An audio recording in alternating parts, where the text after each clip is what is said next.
And we are live. Hello to the curmudgeons of the world. We are a smudgeon of curmudgeon. I'm Bill Adams, and this. God, we switched again. I never get this right. This is Mr. Dewey Conway on that side, and Hello, today is a everyone. special edition of Smudgeon or Curmudgeon. We are with Dr. Philip Chase, the lovely man, the myth, the legend, who championed our little middle grade book and picked it. Yeah, right down there on that side. Picked it as his finalist to go into the finals of the SPFBO competition. So we want the competition just ended. Oh, ooh, we got the fancy stuff. I do that. Can I do that thing? Yeah, I don't know. Yeah. Oh, whoa. The competition just ended at the beginning of the month, so the race is run.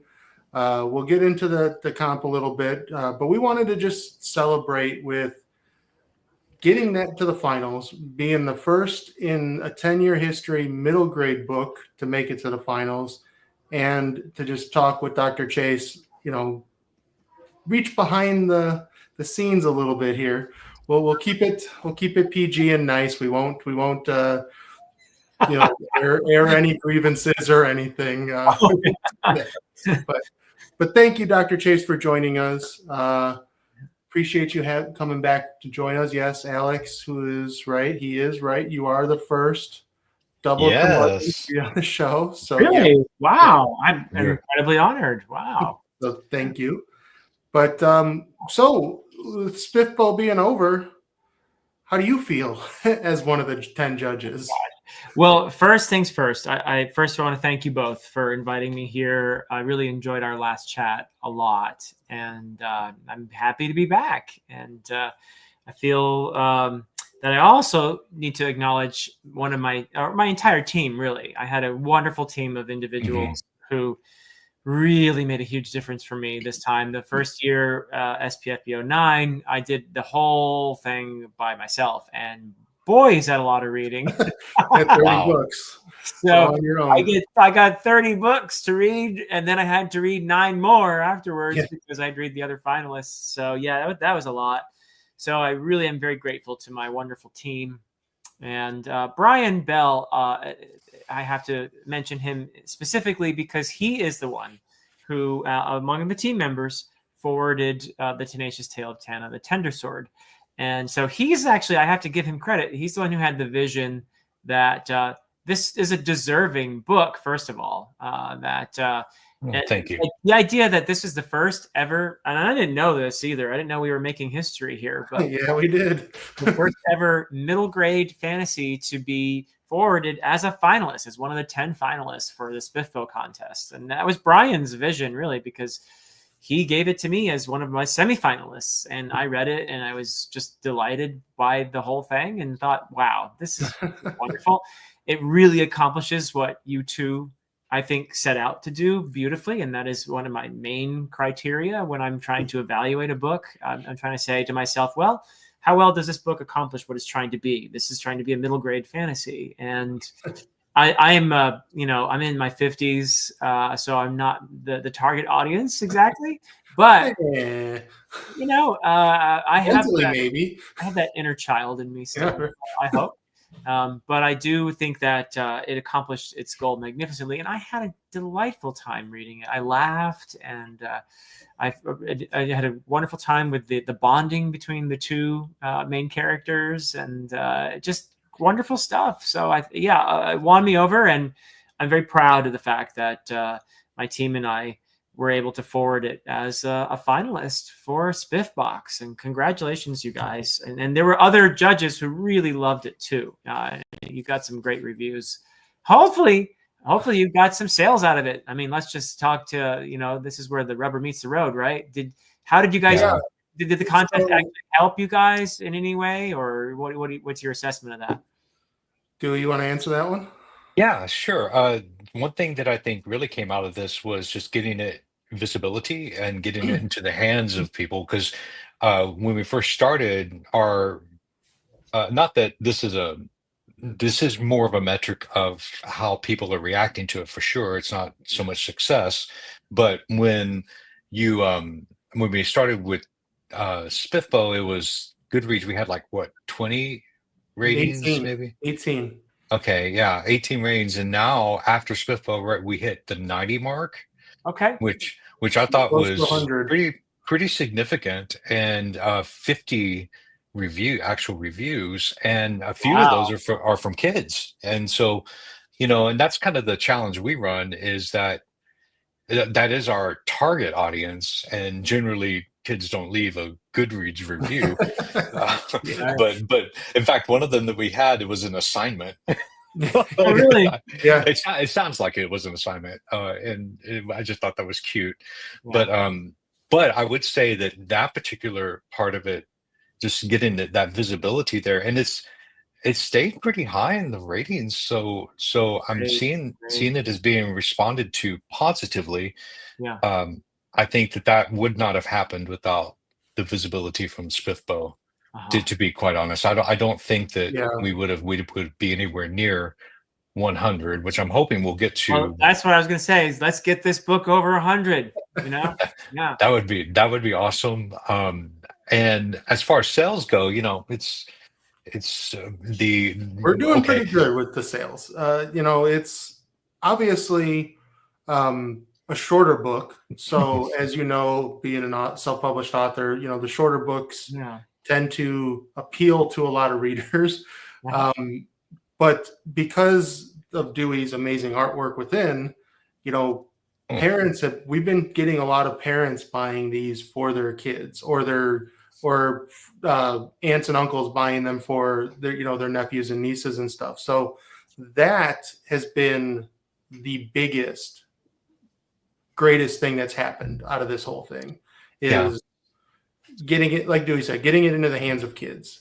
And I think we mentioned this when we met last time. We knew going in that self-published, the middle grade stuff is not a big audience, because most of the readers that read self-published books are probably adults, or they have a Kindle or a Nook or whatever, and most kids don't.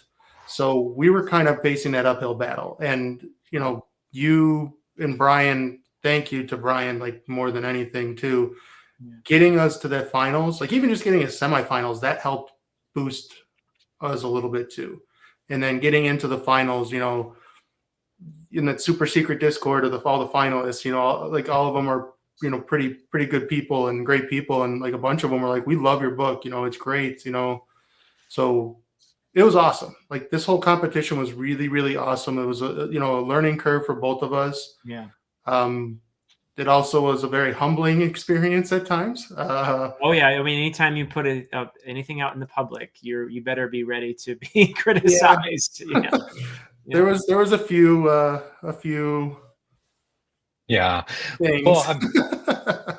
Well, but I really think that overall this was it's also really, as Bill was saying, it's shown a light on the fact that, and since SPFBO, I've done some research into this, that middle grade is not represented in the indie community. Like, most middle grade books, or books that are aimed at that 8 to 12-year-old grouping there. I mean, young adult, it's full of young adult.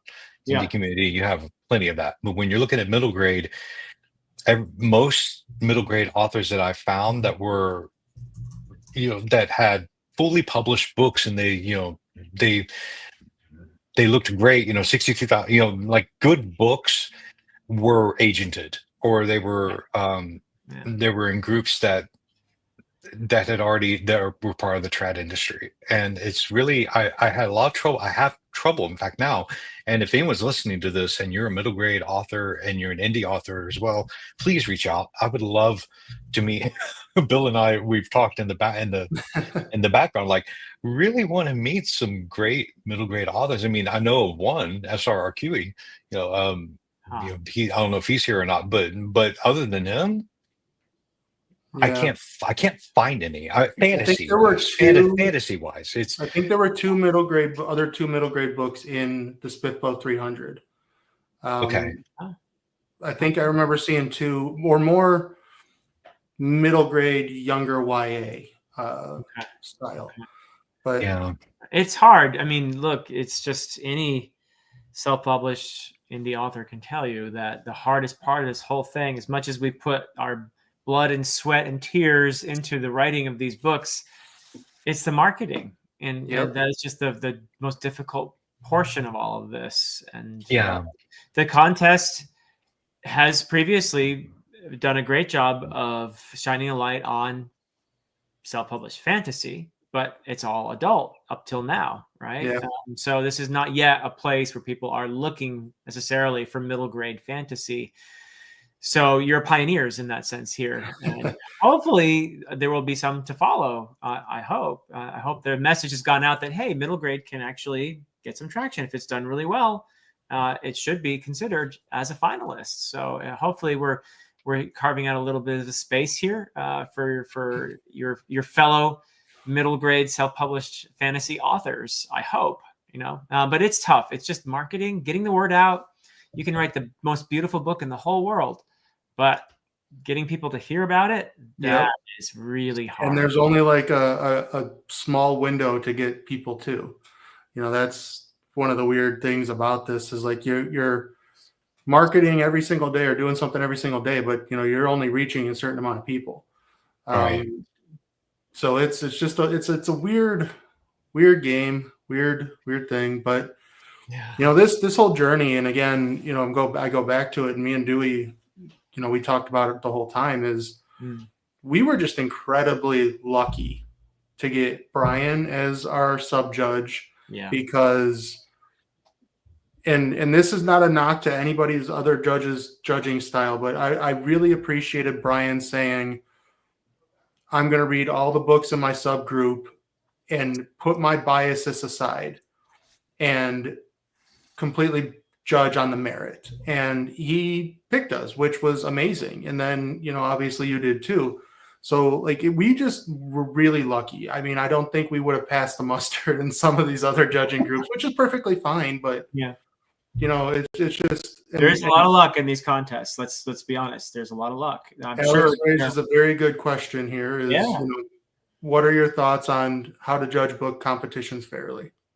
Okay, so I'll give my personal strategy for judging, and this is not to say that this is the only or the correct way to go about this. There are other judges that I know probably feel differently, but this is how I proceed as a judge. And I know Brian shares my feelings.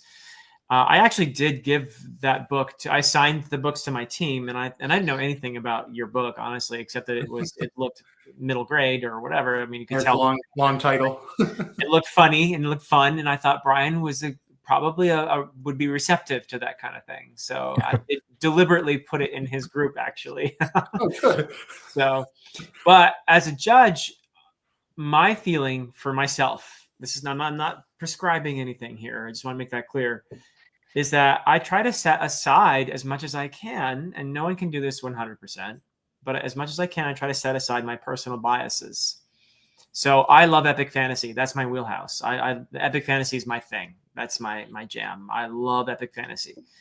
But if I get in my group a really, really well-written romantasy or cozy fantasy or middle grade fantasy, and it's up against some epic fantasies that I personally prefer but aren't executed as well, I'm going to go with the book that's executed well, that accomplishes what it's trying to be.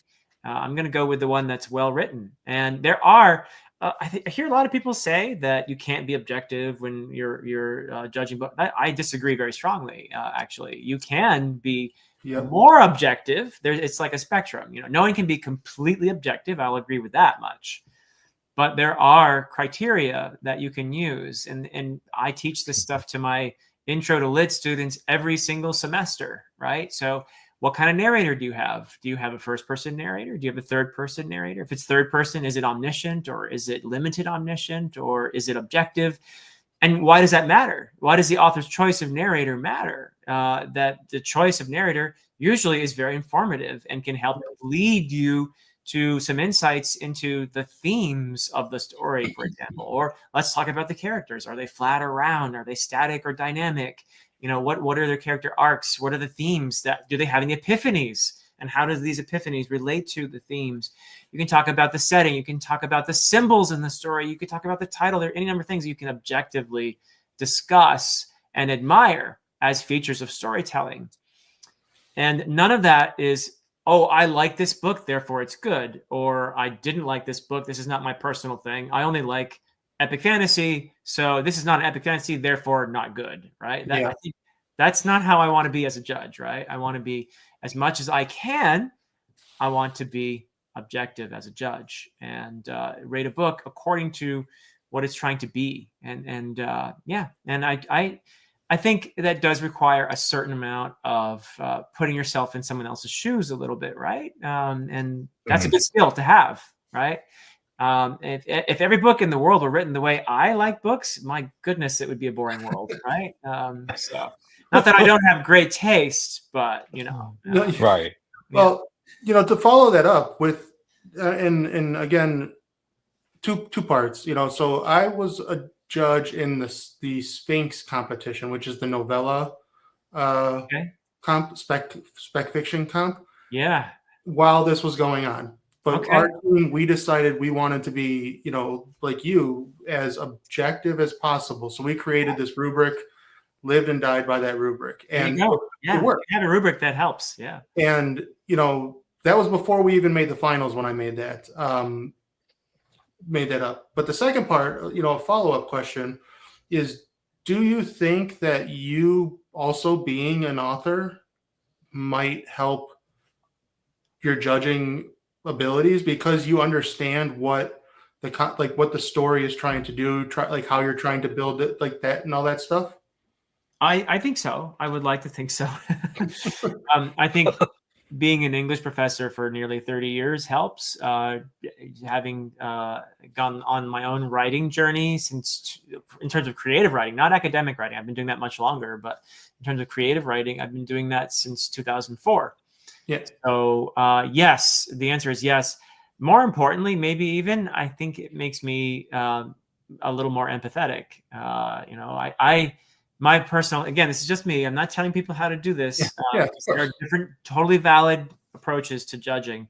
But for me, I try to never, ever say anything about a book that I wouldn't say in front of the author. So if I'm analyzing a book, if I am reviewing a book, I try to be respectful. I try to acknowledge the good in the book, and also just be cognizant of how much of that author's self they have poured into this work of art.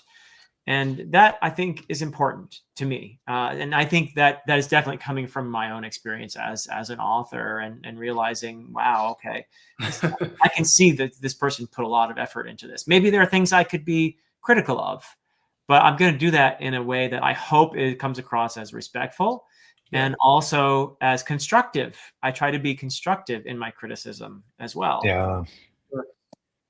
I will say that that's one thing that when Bill and I first started, because we started as critique partners way back in the Middle Ages, and or 8 years ago, close enough. Or close enough. When we started, one thing that really drew me to Bill, because I will admit and say from the top of a mountain, I'm a very sensitive person. I'm a creative person, and a lot of sensitivity comes into play. And one thing with Bill was exactly when we would talk about this story or his story or anything, that's one way he would approach this whole our relationship was with that. I see the value of what you're doing and the value of you in this, and I'm going to speak to you with respect and provide hopefully some insight to help you grow. That's always been Bill's approach with things, and so that's why I've kept him around, because that's why you haven't killed each other. Keep you on target too. So well, that too. But I'm just saying though that I think that perspective Dr. Chase. It comes with a maturity of time and experience, No. that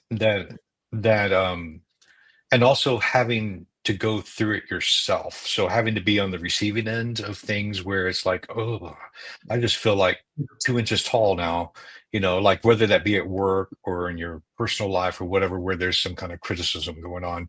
And I think that that's a very, I would hope that anyone who's listening to this hears what you're saying and find inspiration in that, honestly, to like, oh, maybe I am being too critical about things or whatever in their life, and would take the approach that you're offering, because that to me leads to growth, it leads to success, to be quite honest. Yeah. Sorry, And I'm going off, but I'm just, no, it's great. I think, just to clarify too, it is fine to be critical, right? It's just how you frame that. Yeah, if you can be respectfully critical and you can be constructively critical, that's the goal, right? Well, there's like mom criticisms, like, oh, honey, it's just fine, you're doing great. And then there's like Bill criticism, where it's like, well, I don't know if that's the guy from Ratatouille that doesn't like, the cooking, but he's a critic of the cooking. So you get those types of book readers that don't really like yeah. No, Mike had a good question. I don't want to let this go because I know we got a lot of comments coming through, but Mike had a really good question. So this year was a different structure for SPFBO. There was the lottery. So there was almost 600 books that got it or entered, but only 300 make it. So do you think SPFBO can operate the same way, or do they have to evolve? Okay. Yeah. First, I want to acknowledge Brian is in the chat. So hello, Brian. Hey, Brian. It's good to see you. We were talking about you earlier, so maybe your ears are still red. I don't know. But thank you for stopping by, my friend. And thank you, Brian. Happy birthday. Brian. Happy belated birthday. Oh, we love you, Brian. We do. We do. We love you. Brian, come on. There we go. There it goes. Yay. So let's get back to that really excellent question, or can you put it up again? I'm sorry, Bill. It was, can it continue with the same basic structure, or did it outgrow itself and it has to evolve? Okay. Thank you, Mike. Yeah. I think we have to all be a little open to SPFBO evolving, and we have to acknowledge that the contest cannot remain the same as it grows. And it's going to be imperfect when Mark Lawrence comes up with an idea to try to make it a little more fair. There are going to be people who are not going to be happy with that approach, and there are going to be people who are going to be like, well, actually, this is much better. Thank you. So, he's going to never be able to please everybody. No way is he ever going to be able to please everyone. So I hope that people are patient and just cognizant of the fact that Mark Lawrence does this out of the goodness of his heart. That's what I was about to say. I mean, that's just, guys, if you ever get impatient or you disagree with the decision he makes, please remember, he's not doing this for any other reason than just to help, right?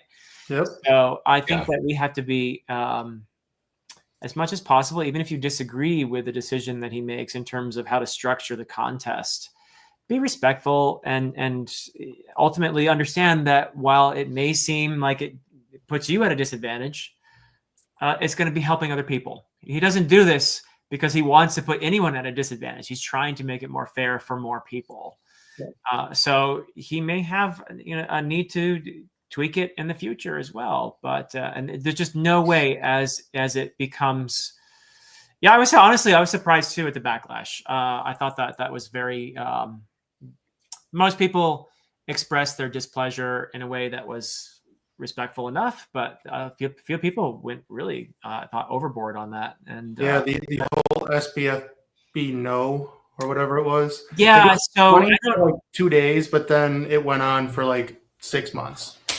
I don't think that was meant disrespectfully, but I wish people would think a little bit thoroughly about how it could come across to others. But anyway, I do feel that people should be appreciative of the fact that Mark Lawrence does this, and he's gotten over the years, just from the couple of years I've been a judge in the contest, I've seen a few blow ups and and things that he's had to handle and deal with. Just again, he's doing this out of the goodness of his heart, and he's trying to help people. So I understand. And look, guys, the fact of the matter is, if your entire marketing scheme rests on you becoming a SPFBO finalist, then I think you need to try something different. Rethink your marketing scheme a little bit here. Yeah, I was very surprised that it kept on going, the backlash. Like, I get it. Like you said, if you don't get in, you have every right to be upset. But there was like people in like subreddits talking about how like, I'm gonna say something controversial here, but like our finalist group were like the best of a bad bunch because not all good books got in. I so disagree. I'm like, really?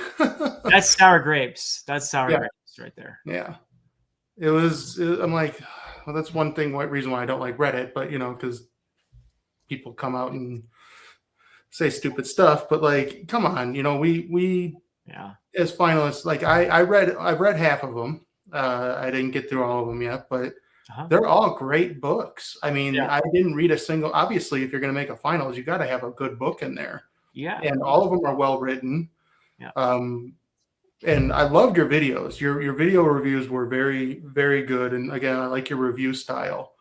It's changed actually. I decided to batch them this year. I started with Mushroom Blues, and I did that as an individual review, and it just didn't get enough views. And I thought, okay, I have to think it's a really great book, and I wanted to shine more light on it. And I was upset that it didn't get as many views as I would have liked. So I thought, what if I combine the reviews?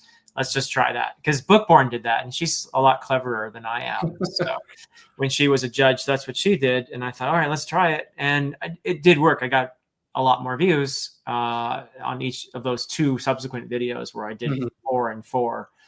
So I was happy that I was able to have some success in tweaking that. But yeah, again, it's hard because we're talking about books that don't have huge followings. And the fact of the matter is, when you make a video on a book, you're going to pretty reliably see that the number of views will correspond to how popular that book already is. Yeah. Right? Mm. So the task of getting a relatively obscure, unknown book, is, even if it's great, out into the public eye is just much harder. It's a bigger ask, really. So you have to, I'm not the best at these kinds of things, but I'm trying to find the right strategy for that. And I think I found a good one this time. But the book that won, anyone who thinks that this was the book that won the contest, By Blood, by Salt, is a fantastic book.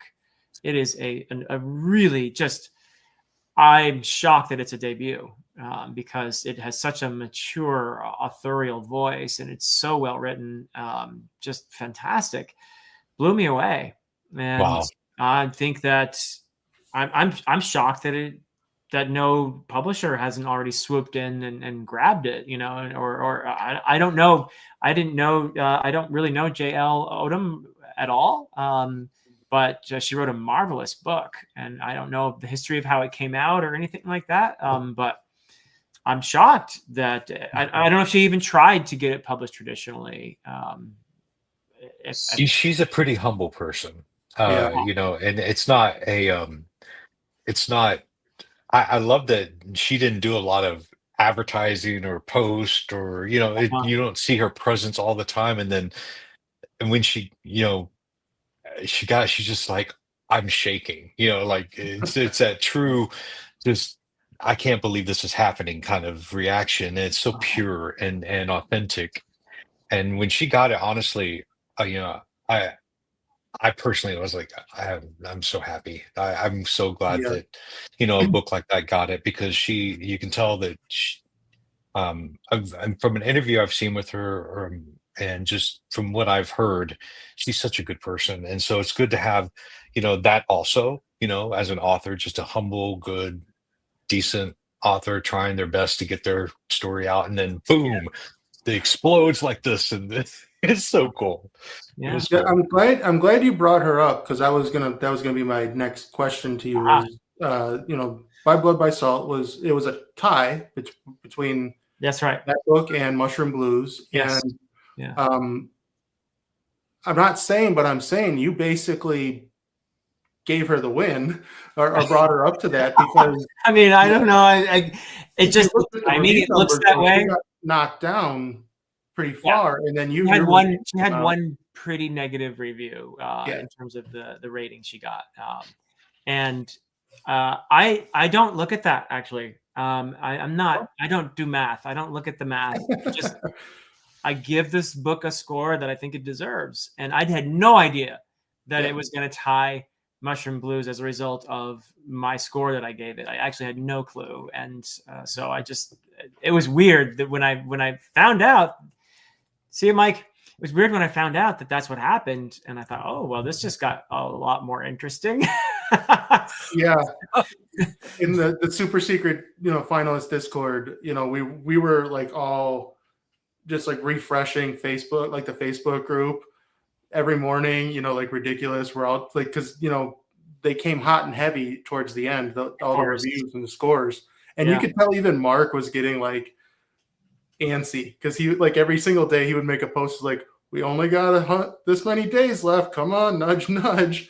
And when your review dropped, like everyone in the chat's like jaw just like dropped. We're like, holy crap, that put like all these weird scenarios of like because J.E. Hannaford, Jenny, had a nice little spreadsheet going, and she kept on showing it with like every review towards the end, like, oh, this person still got this person still got this chance, depending on what comes in. And when your review came out, it was just like, ooh, this is going to go down to the wire. I just wanted to share with you what Mark actually said to me when he wrote to me, just DM'd me, great reviews, thanks.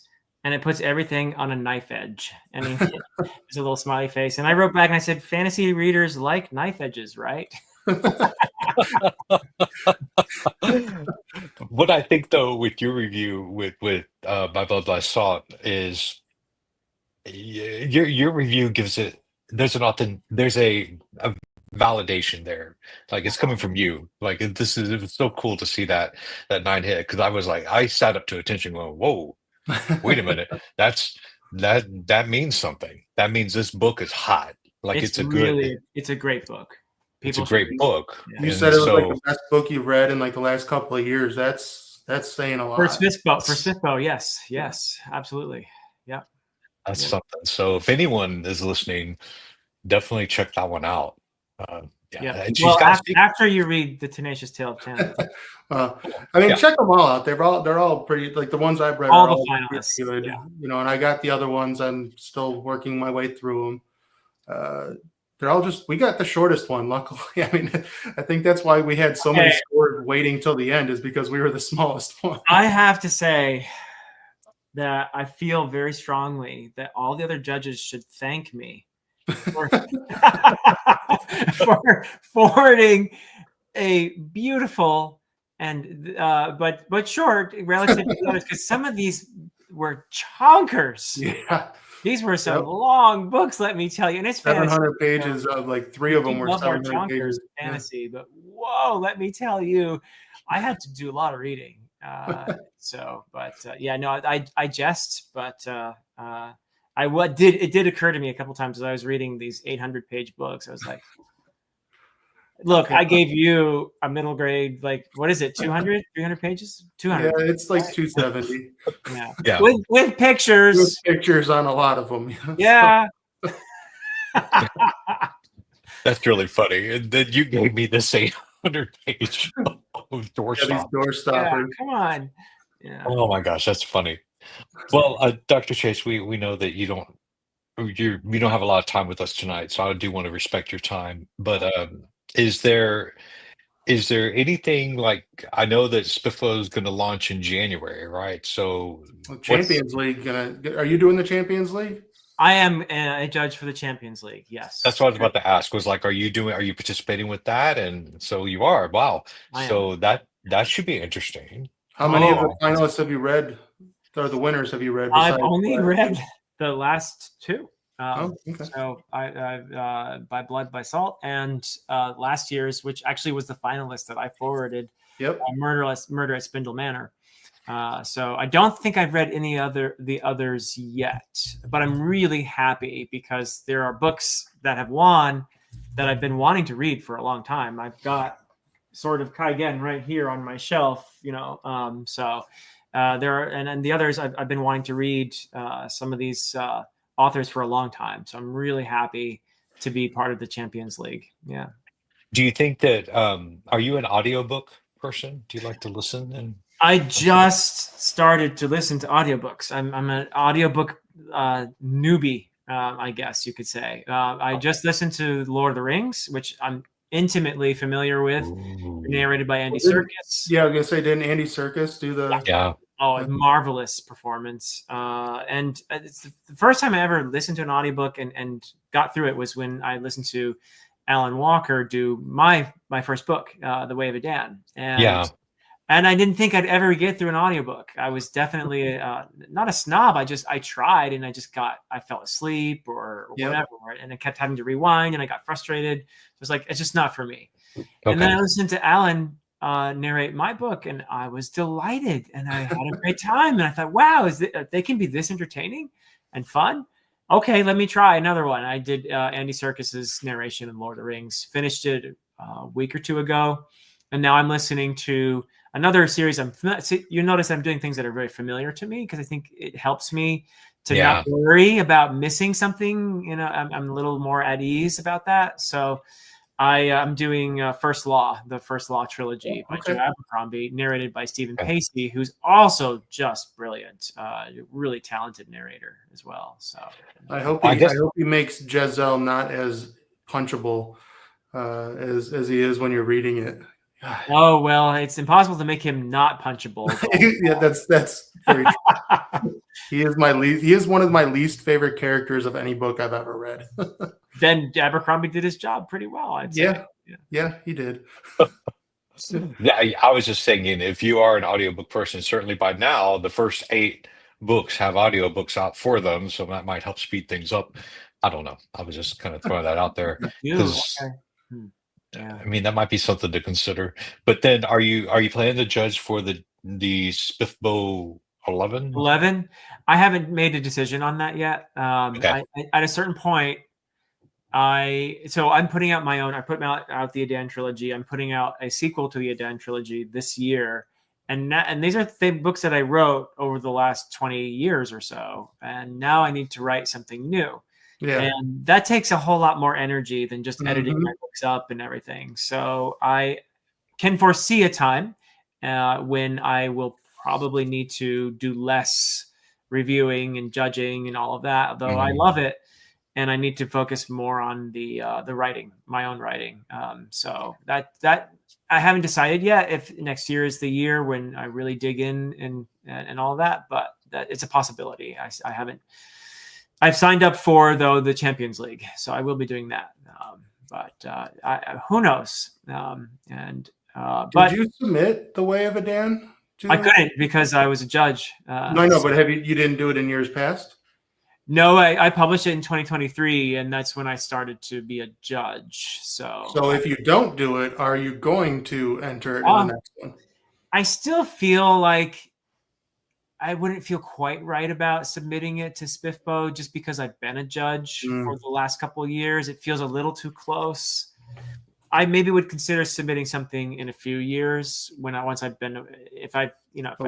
say I don't do 11 or 12 or whatever. And once I've been away for a few years, maybe I'd consider. I also feel I don't think there's any wrong or right way of going about this. There are authors who submit their books who have much larger audiences than I have already.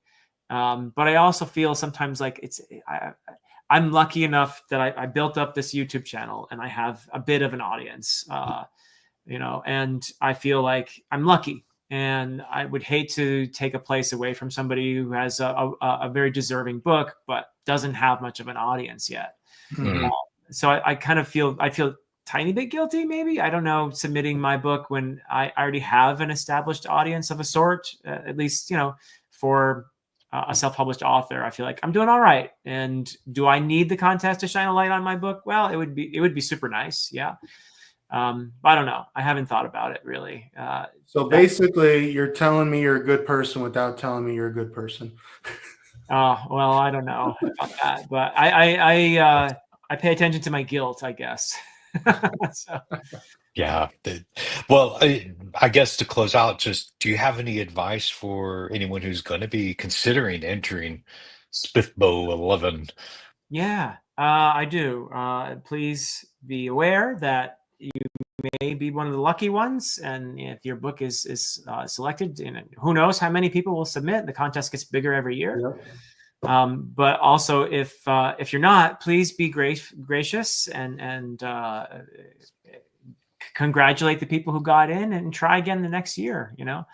And it is a lovely contest. It has done great service to so many people, not just the winners and the finalists, but a lot of books. A lot of people. Like I know a couple of buddies that were cut in the first round. Like even Mike, who was here earlier, got cut last year, and he got a lot of exposure out of it. And it's such a great competition. Like you said, it really is. It really is. Yeah, it shines. Like I've picked up so many books from SPFBO the last few years, and whether they made it to the semifinals or finals or not, there's been so many good books. Absolutely. And the contest is serving exactly the purpose that Mark Lawrence had for it. And, it's wonderful for that. And just two final thoughts on that. One, don't make it your only strategy for marketing your book. It is, you may not get in, or if you do get in, you may not make it to a semifinalist or finalist position. So it's not good to think of these contests as, yes, it could be a piece of your marketing strategy, and it's a very good piece, but please don't think that this is going to make you famous, right? And then the other thing is embrace the community, because I'm sure you two have found that this is not just a contest, it's a community. Yep. There's a bunch of people who, some of them are authors who've been in the contest, and right back at you, John.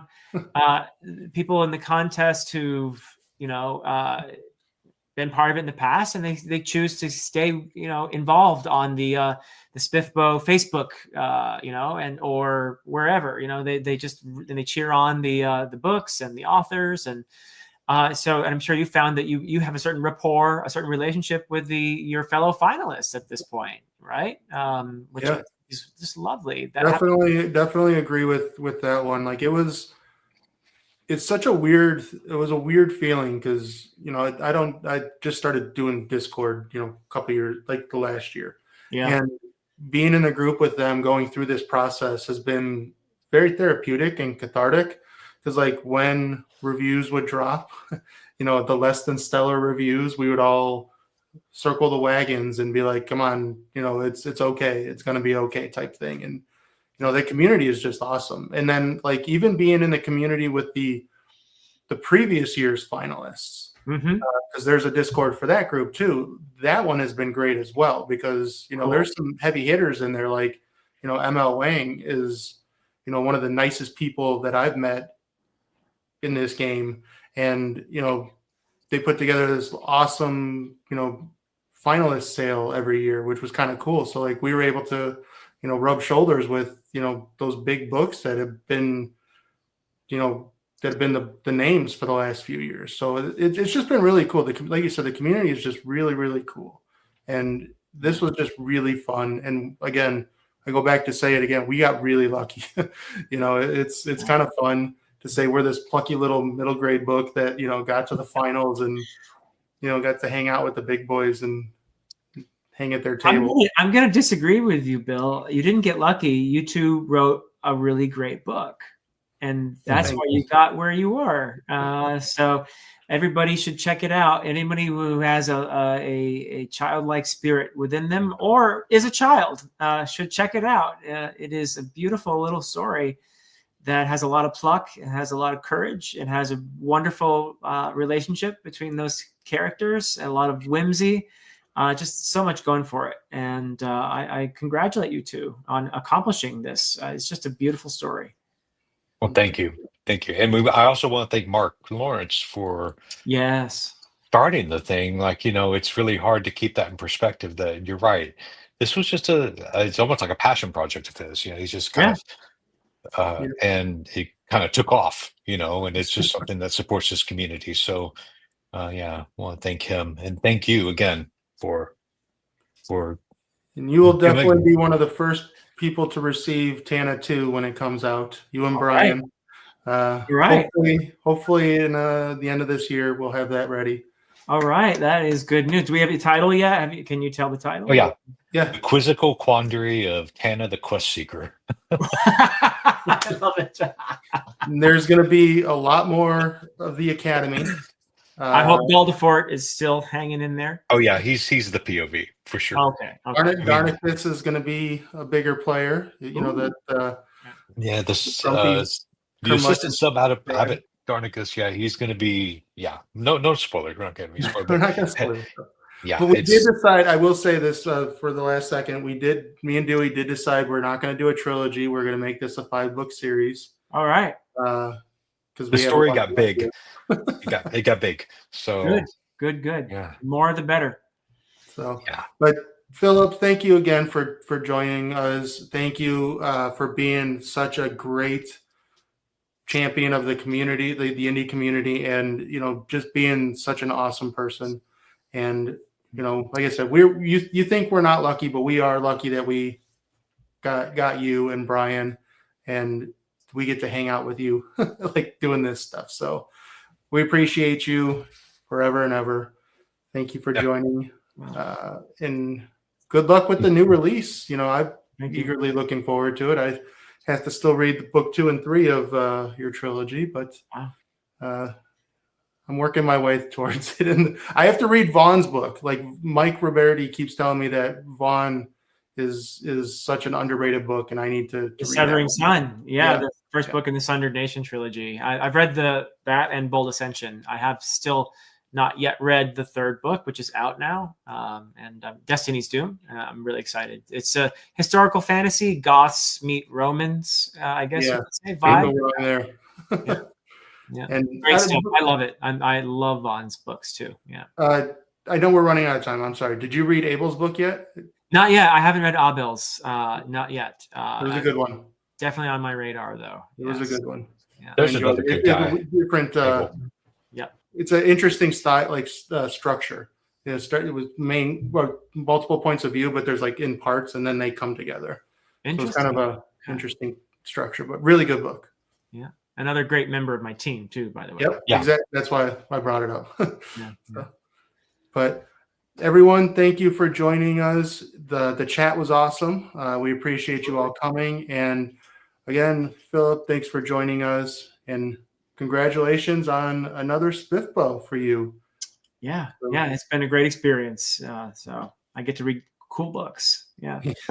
Can't go wrong there. So thank you, everyone. We will see you night. next time. All right.